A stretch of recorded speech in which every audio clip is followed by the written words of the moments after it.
Hello Outriders. I've made some improvements to the Shieldbeast Trickster God build. The initial build was awesome and it was really well received by all of you. It pretty much wrecked everything. It consistently wiped out trash mobs, it decimated bosses, and it left other classes behind in terms of the amount of damage that the Trickster was dealing. And this 2.0 build still does all of that, it just does it faster.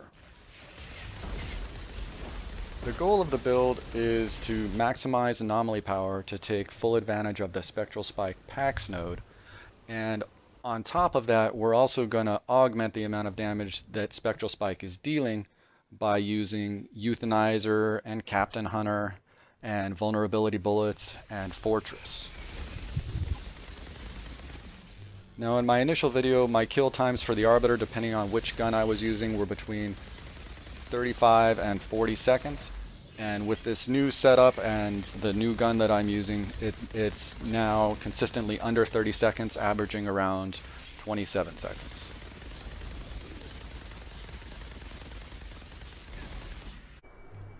Now you can see there the last Spectral Spike hit was 78 million damage, and if you're playing with other players where the enemy's health pool is going to be significantly larger, that damage is only going to continue to grow with each occurrence.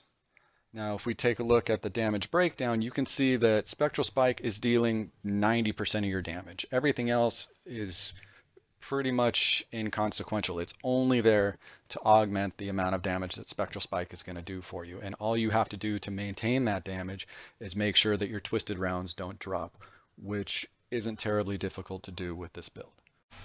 The bulk of this build is pretty much the same as the original one that was put out. I've swapped around a couple of the mods on the armor, but I'm still running 3 pieces of Shieldbeast. I still have 1 dead mod on the legs because I'm running Time Rift instead of Venator's Knife.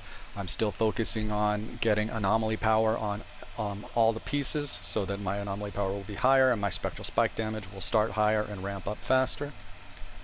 The helmet is still the same one I had before. It rolled with Thunder's Legacy in the 3rd position, and that's definitely not necessary.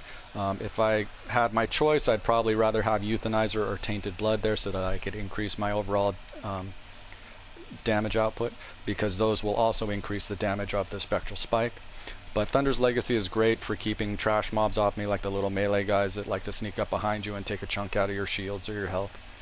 I've added instant reload so that every time I use Hunt the Prey, it fills up the magazine on my gun. On the chest piece, it rolled with Anomalic Caliber, which increases my resistance piercing by 30%, and this is important because we're using the Unstoppable Force mod, and I believe that's on the boots, and that one is going to increase your overall anomaly power by a percentage of your resistance piercing.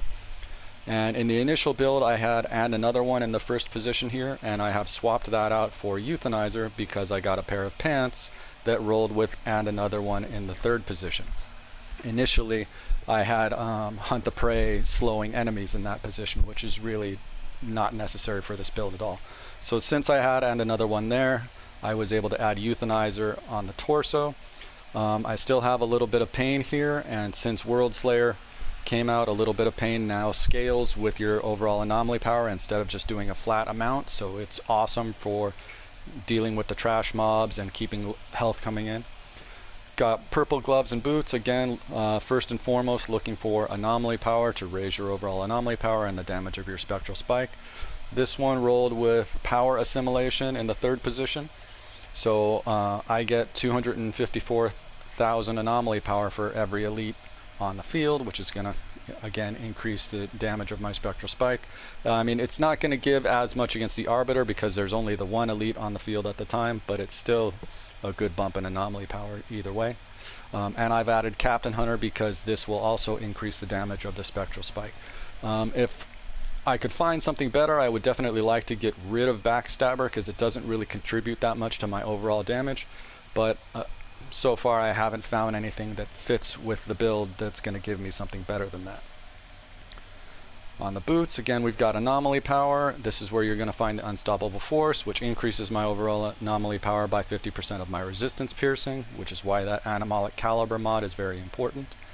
I've added long range for Time Rift to get more bang for my buck every time I use that. And then these boots have weakening the prey on it, so that anytime I use hunt the prey, it's going to interrupt and cause weakness to the enemy. Now, if you haven't tried this on the Arbiter, and I believe I said this in my initial video also, you definitely want to, because this will stop his axe throwing, and it will stop the skill that he does to block all of your powers. And since my current build with the boss killing gun uses an assault rifle, I'm using hunt the prey as much as possible anyway. And on top of that, every time I use a movement skill, I'm getting additional anomaly power because of the skill tree nodes that we picked. So my trash clearing gun hasn't changed. It's still a Damascus offering. It's got Claymore Torrent. I took off the anomaly enhancement and I added Nicola's Revenge, and it's got Firestorm on it. The Firestorm is a nice thing to be able to tag one enemy and kind of block a path towards you, but it's definitely not necessary. Nicola's Revenge is awesome for dealing with trash mobs, and Claymore Torrent's been good since before Worldslayer came out.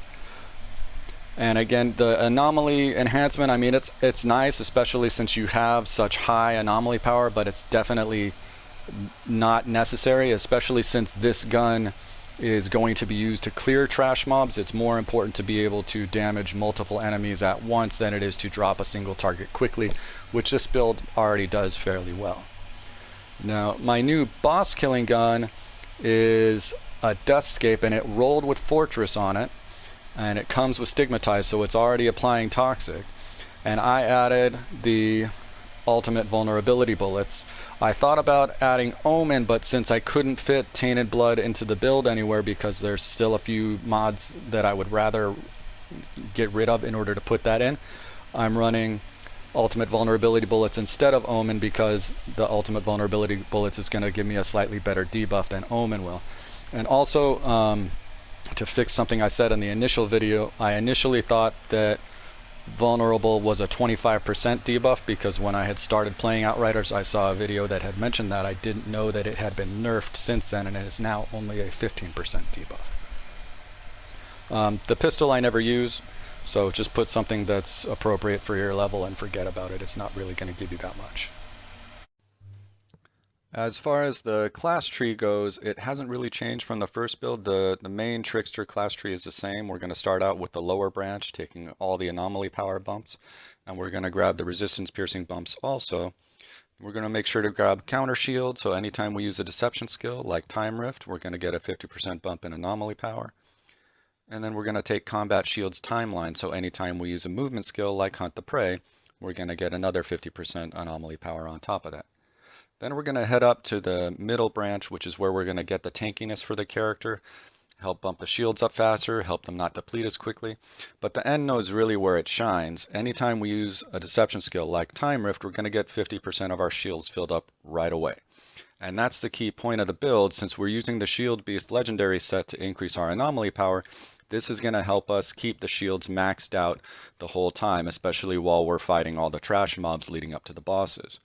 And then just to add a little bit more tankiness to it, we're going to take Long Odds, which is going to increase our armor by 15% for each enemy that's in close range. Now the packs tree has changed a little bit from the initial build. Initially, at the first fork, I was going down to improve the tankiness a little bit. I wanted a little bit more damage mitigation, but now that I've gotten a better handle on the build and everything flows pretty well, everything's working well, I'm taking the upper node instead, which is going to increase my overall anomaly power and thereby increase the damage of my Spectral Spike. Phasing is going to give me 15% shields anytime I use a skill, which when you pair this with the final node in the middle Trickster tree, it's going to almost fill up my shields as soon as I use Time Rift. And this is also going to give shields to my allies as well, which is going to help all around. Harrowing is going to give another 10% resistance piercing, and then an additional 10% in 2% increments based on how many enemies are around me, and this is really going to help with unstoppable force and increasing the overall anomaly power of the build. Spectral Spike we're going to find at the end of the middle path from the upper tree, And what Spectral Spike is going to do is it's going to deal 15% of your anomaly power as additional damage anytime you use a damaging skill like Twisted Rounds. So as long as Twisted Rounds is active, as long as you're shooting an enemy, it's going to be activating Spectral Spike. And the first instance is going to deal 15% of your anomaly power. The second instance will deal 30% of your anomaly power, and then 45, and so on, all the way up to 750% of your anomaly power as damage, which you're never going to reach because there's no enemies that have that much health that are ever going to take that much of a beating before you kill them. All your enemies are going to die long before you get to this point. Now, as far as the ascension points go, there's always a lot of options. Anomaly damage isn't going to help with the Spectral Spike, but it is going to help with the mods on your guns. And then you're definitely going to want to make sure you take the anomaly power and the resistance piercing nodes, especially since the resistance piercing is going to pair with unstoppable force. Skill leech is going to help with your survivability, but it's definitely not necessary. It does pair really well with time rift, especially since time rift does so much more damage now. So it's going to help your overall tankiness in those areas leading up to the boss. You're going to want to make sure you grab the damage against elites because this is helpful all around. It's going to be helpful against the trash mobs and it's going to be helpful against the bosses. The extra magazine size is more helpful now than it was in the initial build. In the initial build I was using an LMG, so I had plenty of ammo. But now that I've gone back to an assault rifle, I want to make sure I have as much ammo in the magazine as possible. Not that running out of ammo is a huge deal, but I want to make sure my twisted round stays active the whole time, so this is very helpful for that. Overall, the build is pretty solid all around. If you haven't tried the initial build, just try this one and you'll see what I'm talking about. And if you have tried the initial build, give this one a try and wipe out the bosses a little bit quicker. I've had a lot of fun with it. I hope you guys will too. Thanks for watching.